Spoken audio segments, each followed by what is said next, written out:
Donc d'abord, au nom de l'UDCGT des Bouches-du-Rhône, on souhaite adresser un message de soutien à l'ensemble des travailleurs, à l'ensemble des personnels qui sont aujourd'hui confrontés à l'application du pass sanitaire. Ce pass sanitaire, on le sait, qui en réalité n'est rien d'autre qu'un moyen de plus que Macron a offert au patronat et qui s'est donné lui-même pour contraindre les salariés à accepter toujours plus de contraintes et toujours plus de mesures régressives. En même temps, il fallait s'y attendre.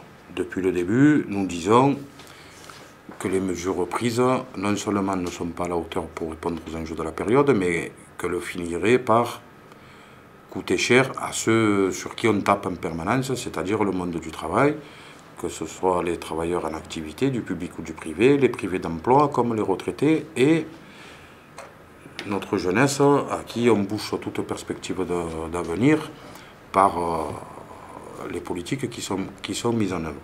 Donc on arrive au moment où le quoi qu'il en coûte est terminé, sachant que le quoi qu'il en coûte, il n'a été que pour les populations, les travailleurs, parce que le résultat c'est des bénéfices records pour le CAC 40, une nouvelle année, des aides qui ont essentiellement profité aux 25% des ménages les plus riches dans le pays et qui en réalité n'ont pas évité la casse de millions d'emplois, 1 million de personnes jetées en plus dans la pauvreté.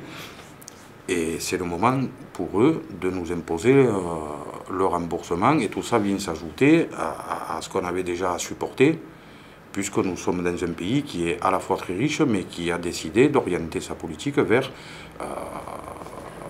des cadeaux en masse faits notamment au grand patronat, en sacrifiant y compris tout ce qui est petit commerce, artisanat, et en étant très peu, en réalité, un soutien de ceux qui vivent de leur travail.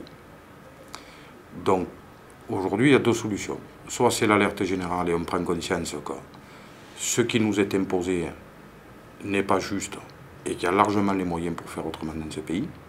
C'est-à-dire qu'il n'y a aucune raison qu'on reporte l'âge de départ à la retraite, il n'y a aucune raison qu'on impose l'assurance au chômage, il n'y a aucune raison qu'on casse l'industrie, il n'y a aucune raison qu'on casse la fonction publique.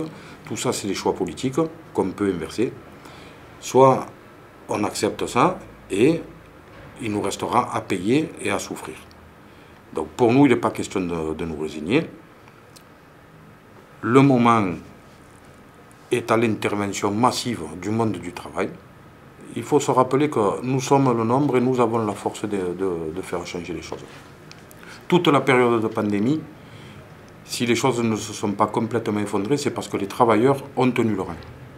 On n'a pas vu un seul actionnaire conduire un camion, conduire une benne, remplir des rayons de magasins, assurer la continuité des soins, assurer la continuité de l'activité.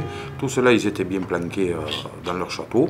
Ça fait peut-être un peu ouvriériste, mais c'est pas grave. C'est bon de rappeler que ceux qui créent les richesses dans ce pays, ce sont les travailleurs.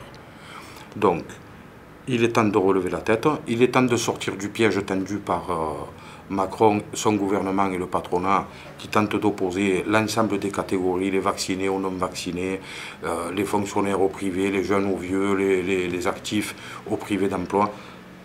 Gardons en tête que nous sommes les producteurs de richesse, nous sommes le nombre.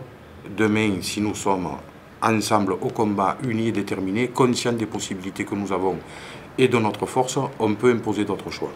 Pour ça, nous appelons le monde du travail à se mobiliser massivement. Le 23 septembre, le 1er octobre, autour de la question du pouvoir d'achat des retraités, et le 5 octobre avec un appel à la grève partout, dans les entreprises, les collectivités, sur l'ensemble des lieux de travail. Nous rappelons que tout le monde a la possibilité de faire grève et tout le monde a le choix de s'organiser dans un syndicat. Pour ce qui nous concerne, c'est la CGT, c'est celui que nous avons choisi, parce que nous refusons la moindre compromission avec ceux qui cassent nos vies, qui cassent nos services publics et qui cassent nos emplois. Donc on vous donne rendez-vous toutes ces dates-là.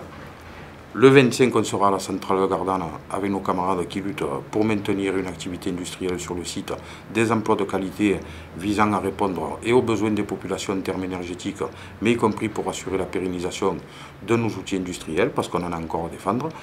Donc le calendrier est déjà pas mal chargé, il faudra donner des suites à tout ça. On a besoin que tout le monde s'implique, tous ceux qui ont intérêt en tout cas à ce que les choses changent, on leur place dans la CGT, on leur place dans le combat tel qu'ils sont.